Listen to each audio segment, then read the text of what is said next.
Hello my dear friend and my dear student. मेरे इस YouTube channel political science by doctor Anand Singh में आप सभी लोगों का स्वागत है। मैं आप लोगों को इस समय बीए थर्ड ईयर 6 सेमेस्टर से राजनीति विज्ञान विषय का द्वितीय प्रश्न पत्र second paper international relation and politics पढ़ा रहा हूं और इंटरनेशनल रिलेशन एंड पॉलिटिक्स के अंतर्गत इस समय मैं आपको सेकेंड यूनिट पढ़ा रहा हूं। पिछले वीडियो में मैंने आप लोगों को राष्ट्रीय हित के बारे में बताया था जो सेकेंड यूनिट का टॉपिक है।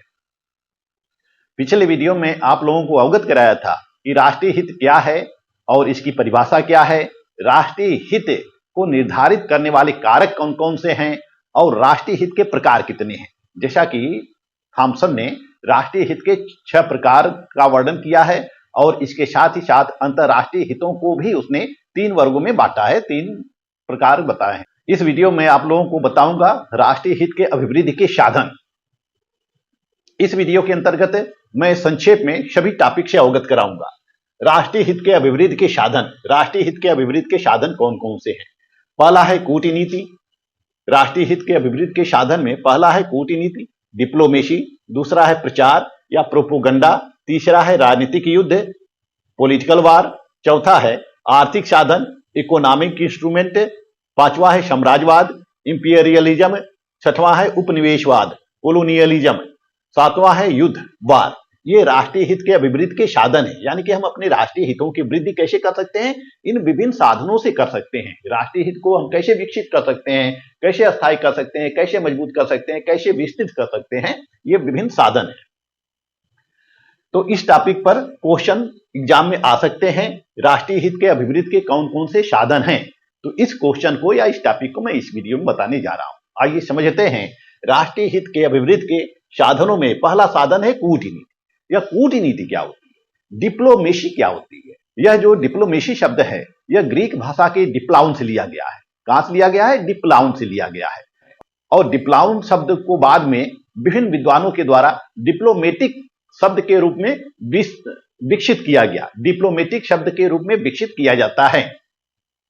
और डिप्लोमेटिक का अर्थ होता है कि विदेशों से संबंध निर्धारित करना, यानी कि जो विदेशी मामले होते हैं या विदेशों से जो समझौते होते हैं, विदेशी मामले होते हैं, विदेशों से जो समझौते होते हैं, विदेशों से जो संधियां होती हैं, उस संधियों को, उस समझौते को, उस मामले को डिप्लोमेटिक के अंतर्गत रखा जाता है। यानी कि डिप्लोमेटिक के अंतर्गत रखा जाता है और उसी से डिप्लोमेसी शब्द का निर्माण हुआ है। डिप्लोमेसी और उसी डिप्लोमेटिक से ही डिप्लोमेसी शब्द का निर्माण हुआ है।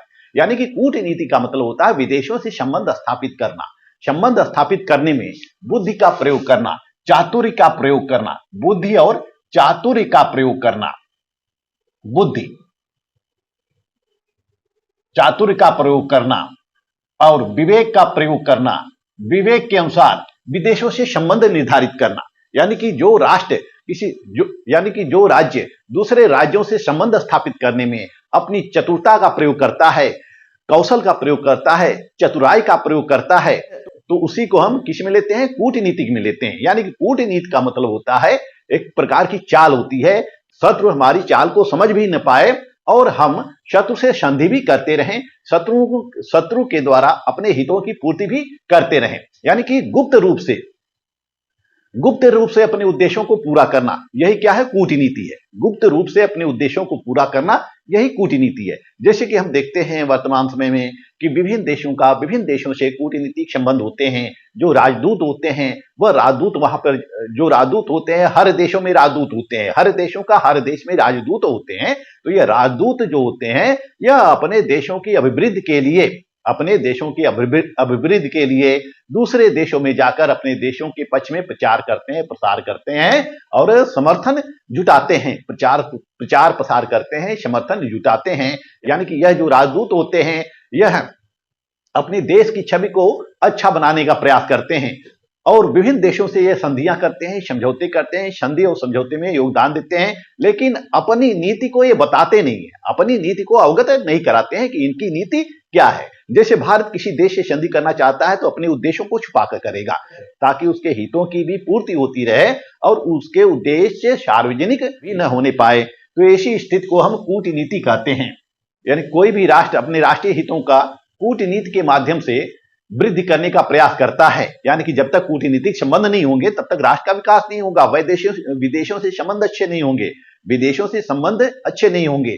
जैसे कभी कभी हम शत्रु से भी समझौता कर लेते हैं, संधि कर लेते हैं। क्यों संधि करते हैं? अपने उद्देश्यों की पूर्ति के लिए करते हैं, अपने हितों की अभिवृद्धि के लिए करते हैं। हम शत्रु से विभिन्न प्रकार के लाभ लेते रहते हैं, लेकिन अपने उद्देश्यों को अवगत नहीं कराते हैं। तो इसको कूटनीति की श्रेणी में रखते हैं। यानी कि कूटनीति का तात्पर्य है कि छल पूर्वक की गई संधि या छल पूर्वक किया गया व्यवहार या छल पूर्वक किया गया समझौते, इसको हम क्या कहते हैं? कूटनीति कहते हैं। यानी कि हम दूसरों से संधि भी कर लेते हैं, मित्रता भी स्थापित कर लेते हैं, और हम छुपे रूप से अपने उद्देश्यों की उसके द्वारा पूर्ति किया करते हैं। उसको पता नहीं होता है, उसको अवगत नहीं होता है। तो ऐसी प्रक्रिया को हम क्या कहते हैं? कूटनीति कहते हैं। तो कूटनीति भी राष्ट्रीय हित के अभिवृद्धि का एक साधन है।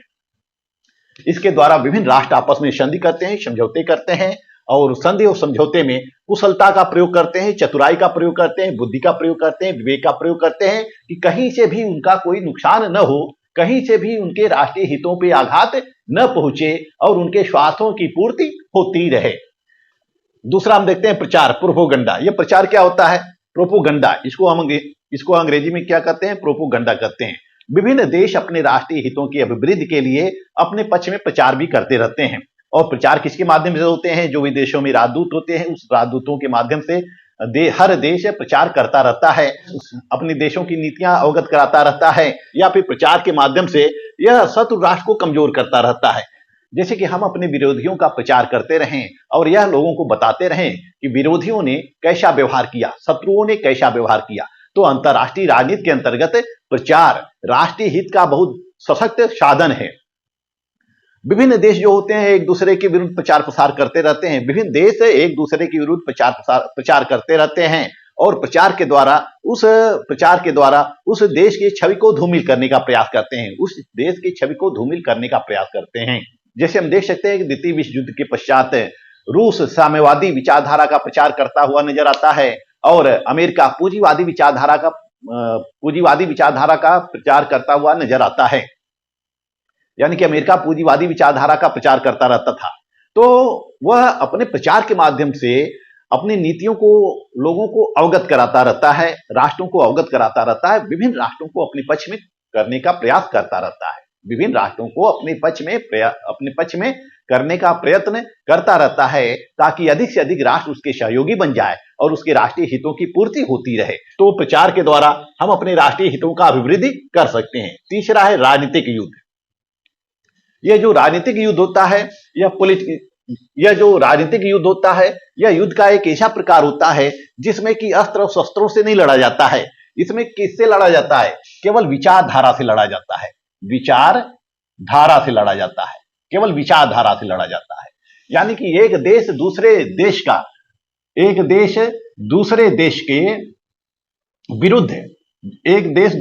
के विरुद्ध प्रचार करते रहते हैं और राजनीतिक रूप से कमजोर करने की कोशिश करते हैं। जैसे किसी देश में जो माइनॉरिटी रहने वाले लोग हैं, उस माइनॉरिटी को भड़काना, उस देश के विरुद्ध भड़काना, ताकि उसकी राजनीतिक व्यवस्था कमजोर हो जाए, और विभिन्न देशों से संबंध विच्छेद कराना। यानी कि दो देशों के बीच, जो दो देश मित्र राष्ट्र हैं, उन मित्रों के बीच फूट पैदा करना, भेद डालना, और वहां पे ऐसे संगठन को जन्म देना जो कि वहां की राजनीतिक व्यवस्था को कमजोर करते हैं। वहां पर ऐसे संगठन का निर्माण करना, या वहां के नागरिकों में फूट डालना, वहां के नागरिकों में फूट डालना, और नागरिकों को राजा के प्रति या शासक के प्रति भड़काना, ये सभी राजनीतिक युद्ध है। यानी कि ये सभी राजनीतिक युद्ध है। राजनीतिक युद्ध के द्वारा कोई एक राष्ट्र अपने हितों की पूर्ति करता रहता है। जैसे कि हम पाकिस्तान को ले लेते हैं। पाकिस्तान क्या करता है कि भारत की राजनीतिक छवि धूमिल करने का प्रयत्न करता रहता है। यह भारत का हमेशा अंतर्राष्ट्रीय जगत में या यूएनओ में विरोध करता रहता है, और भारत में यह अलगाववादी संगठन और आतंकवादी संगठनों को सहायता राशि देता है, ताकि यहां की व्यवस्था कमजोर हो जाए। इसी तरह से हम देख सकते हैं कि विभिन्न देश जो होते हैं, वह विभिन्न देश दूसरे देशों की राजनीतिक छवि को धूमिल करने के लिए वहां पर पॉलिटिकल एक्टिविटीज करते हैं, राजनीतिक एक्टिविटीज करते हैं।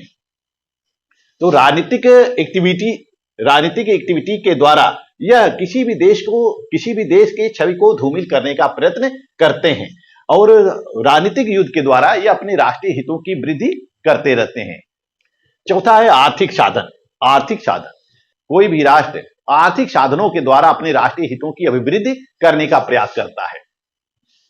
यानी कि जिस देश के पास प्राकृतिक संसाधन पर्याप्त मात्रा में रहते हैं, प्राकृतिक संसाधन पर्याप्त मात्रा में रहता है, उस देश से सभी संधि करना चाहते हैं, सभी समझौते करना चाहते हैं, सभी उस देश से मधुर संबंध बनाए रखना चाहते हैं, सभी उस देश से मधुर संबंध बनाए रखना चाहते हैं।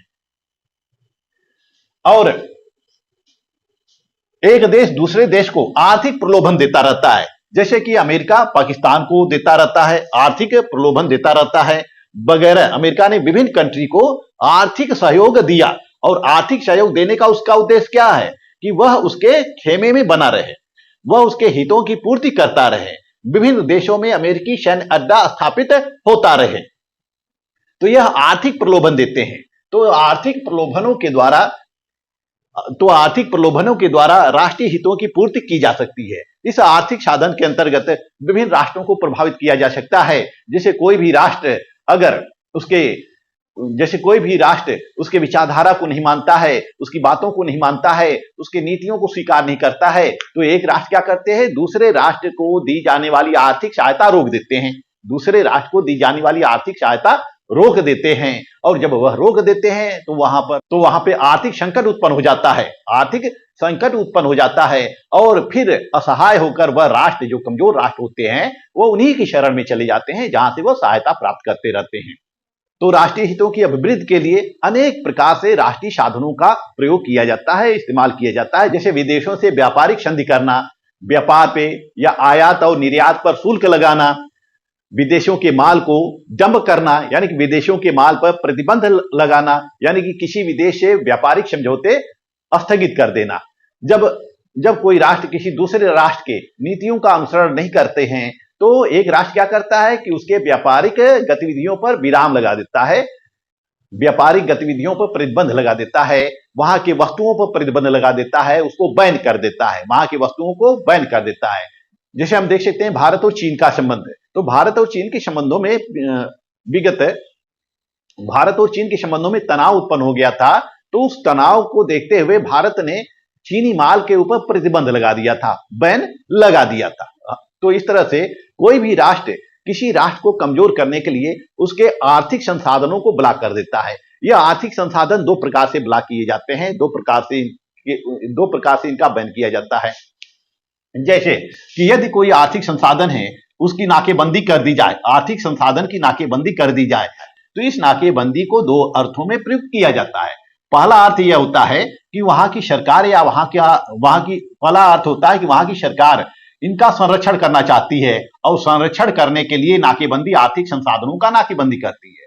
दूसरा अर्थ यह लिया जाता है कि यह इसलिए नाकेबंदी करती है ताकि जो विदेशी राष्ट्र होता है या पड़ोसी राष्ट्र होता है या दूसरा राष्ट्र होता है, इनके संसाधनों का उपयोग न कर पाए, इनके साधनों का उपयोग न कर पाए।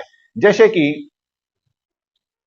कि नदी जल बंटवारे का विवाद उत्पन्न हो जाता है, विभिन्न राष्ट्रों के बीच नदी के पानी को लेकर विवाद उत्पन्न हो जाता है, इसी तरह से भौगोलिक क्षेत्रों को लेकर विवाद उत्पन्न हो जाता है।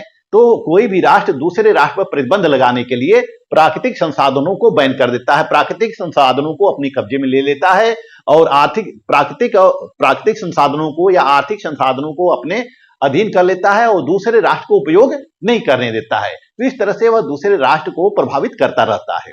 यानी कि वह राष्ट्र जिसके पास प्राकृतिक संसाधन प्रचुर मात्रा में रहते हैं, दूसरे राष्ट्र को इतना बाध्य कर देता है कि वह राष्ट्र उसकी नीतियां मानने के लिए राजी हो जाता है या बाध्य हो जाता है। जैसे हम अरब कंट्री को ले लें, अरब कंट्री में पेट्रोलियम का उत्पादन होता है।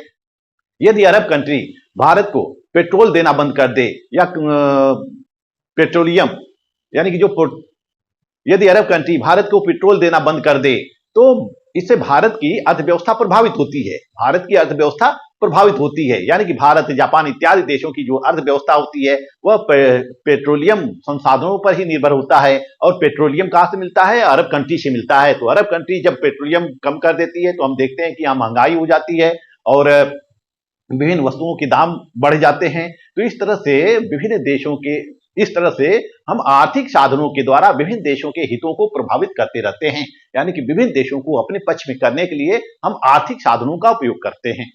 तो यह जो आर्थिक साधन है इसके द्वारा भी हम अपने राष्ट्रीय हितों की वृद्धि कर सकते हैं। अब देखते हैं साम्राज्यवाद, इंपीरियलिज्म। इंपीरियलिज्म यह साम्राज्यवाद जो है इसके द्वारा विभिन्न जो साम्राज्यवादी ताकतें होती हैं वह दूसरे राष्ट्र को अपने अधीन बना लेती हैं और उन राष्ट्रों के प्राकृतिक संसाधनों पर, आर्थिक संसाधनों पर अपना कब्जा स्थापित कर लेती हैं।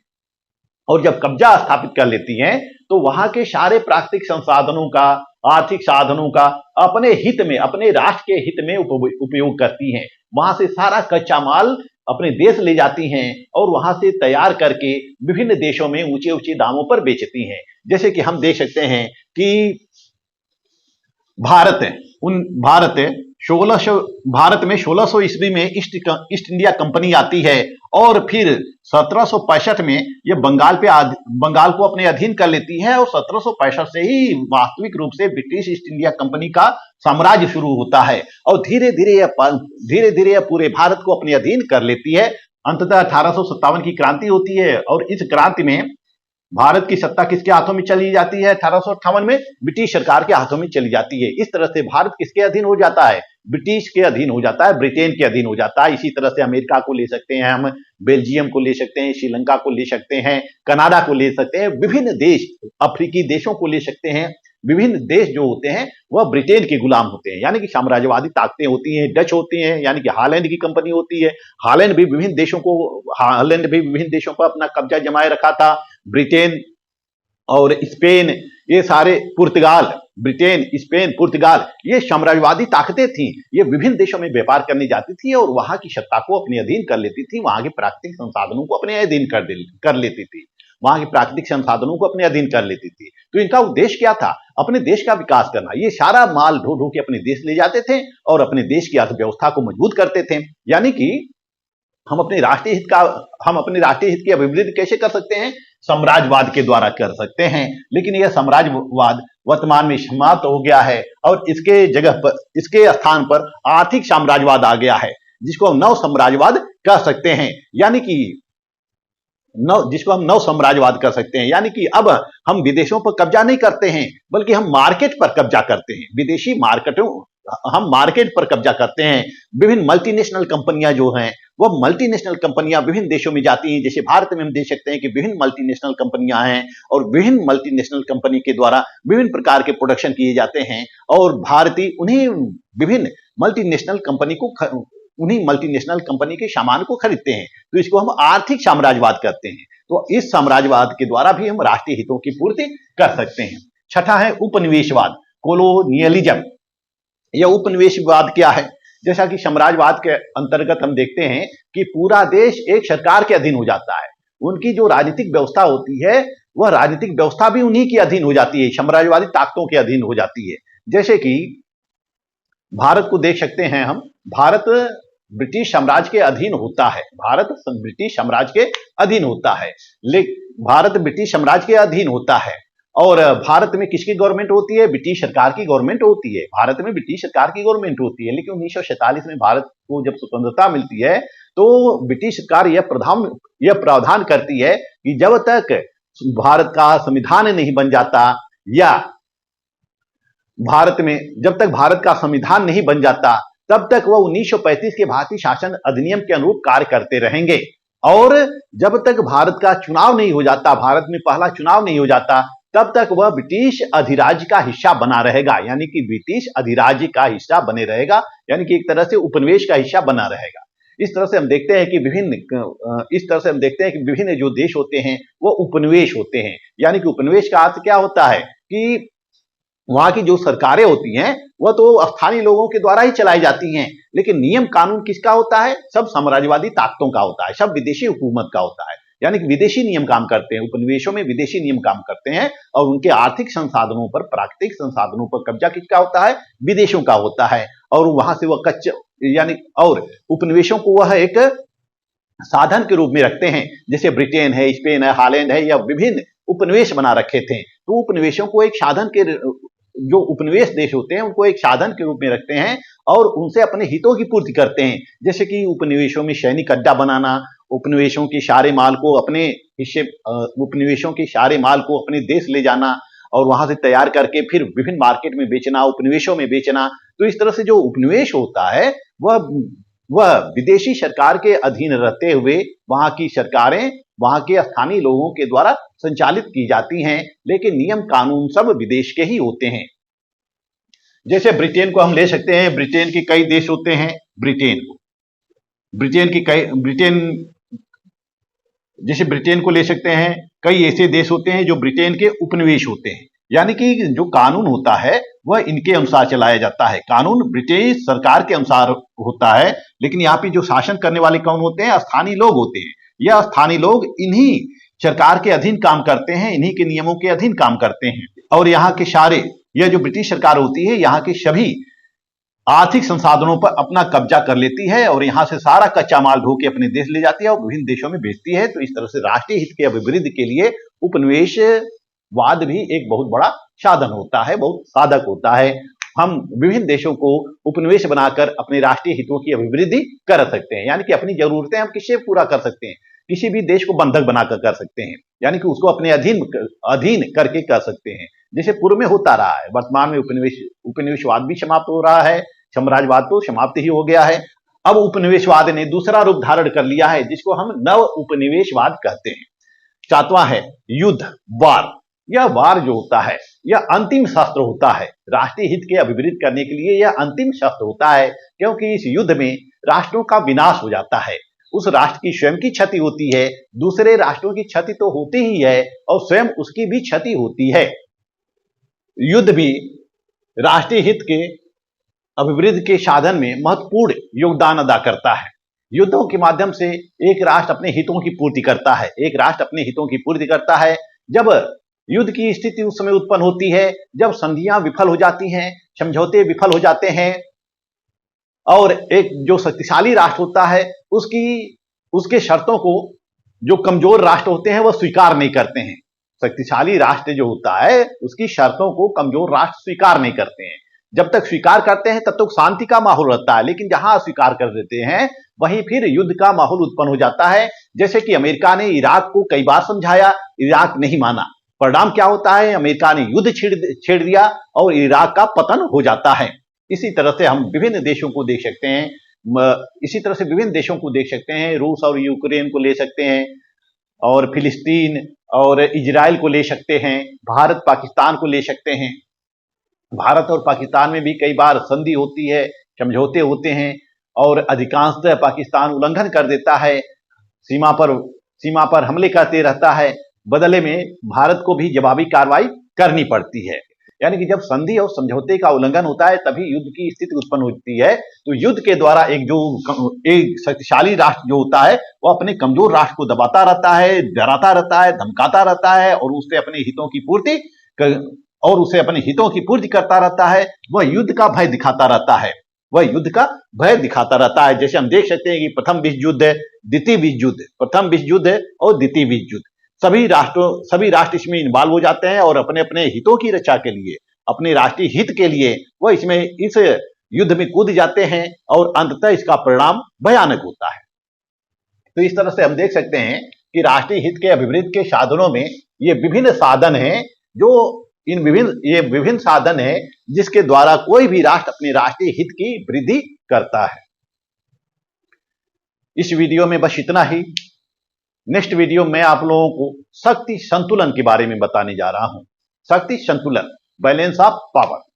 मेरा वीडियो आपको अच्छा लगे तो मेरे चैनल को लाइक, सब्सक्राइब और शेयर करते रहिए। मिलते हैं नेक्स्ट वीडियो में, तब तक के लिए धन्यवाद।